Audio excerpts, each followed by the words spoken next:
Secretary McCarthy and Senator Schumer. We're at Fort McNair. Do you know what's going on? D.C. has requested the National Guard, and it's been denied by DOD. I'd like to know a good reason why it's been denied. We need them fast. I've never seen anything like this. We're like a third world country here. We had to run and evacuate the Capitol. They have not denied it. I spoke to the Secretary of the Army. He's given a full okay to give the National Guard. He said it was not denied.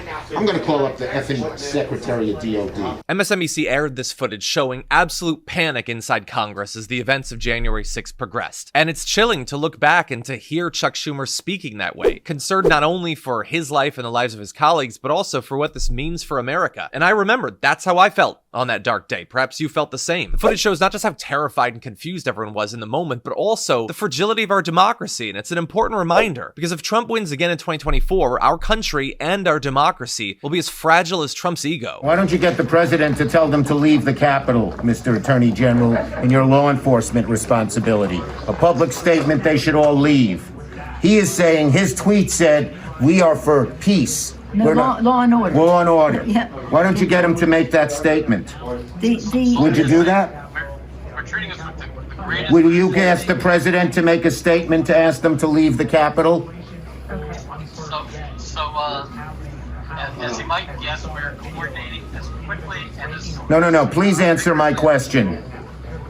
Answer my question. This chaos was clearly orchestrated by Donald Trump, and we know from eyewitness accounts that he enjoyed every second of it, even the hang Mike Pence chants, as dark as that is. And this is a really great example of how he manipulates his followers, by the way. People came to the Capitol that day thinking that they could make a change, that they could save America. Trump told them that they could, even though his lawyers had told him that there was no way that he could stay in office. But they came, and now they're the ones on trial. They're the ones in prison. And don't get me wrong, they should be. They're adults. They broke the law. They brutalized people. And many or most would have been perfectly willing to go much further if that's what it takes to save their dear leader. But this was all for Trump, and Trump has not faced the same consequences. Thanks to the Supreme Court, he might never. So he's walking free, but many of his most loyal followers are not. And then he goes on to do stuff like this. Those J6 warriors, they were warriors, but they were really more than anything else. They're victims of what happened. All they were doing is protesting a rigged election. That's what they were doing.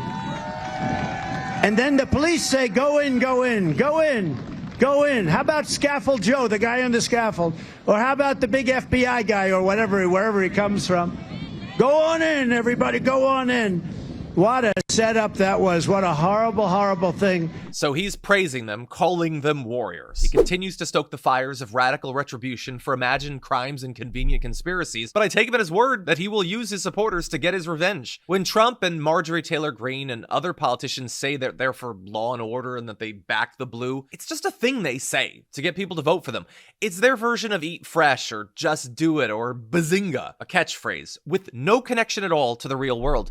They clearly don't care about law and order or supporting police, considering that Officer Brian Sicknick died on January 6th, and over 100 others were beaten by the bloodthirsty mob. In any other circumstance, they would sing the praises of those cops.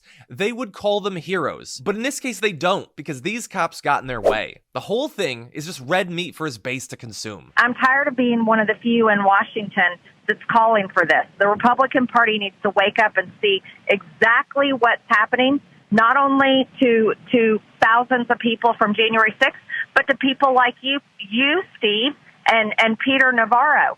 And I'll tell you something else. I'm very frustrated with our speaker. I'm very frustrated with our Congress. We should be doing more to stop what has already happened to Peter Navarro and what is going to happen to you. That January 6th committee is completely a sham, fake committee. Nancy Pelosi broke the rules when she set it up.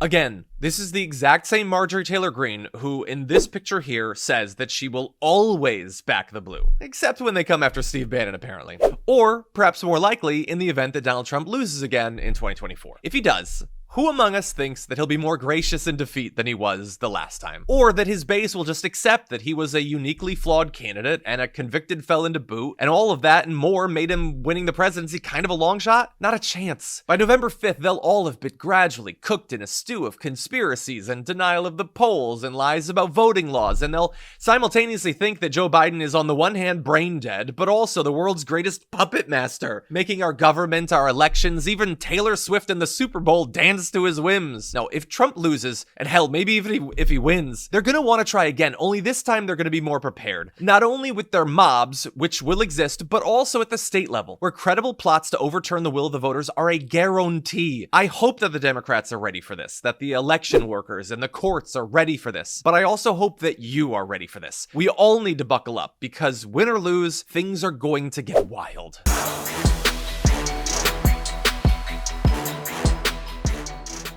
Thanks for watching our video. Did you know that you can support our show by becoming a subscriber? Just click the subscribe button and also ring the bell so that you get notifications when we're live or when we post new content.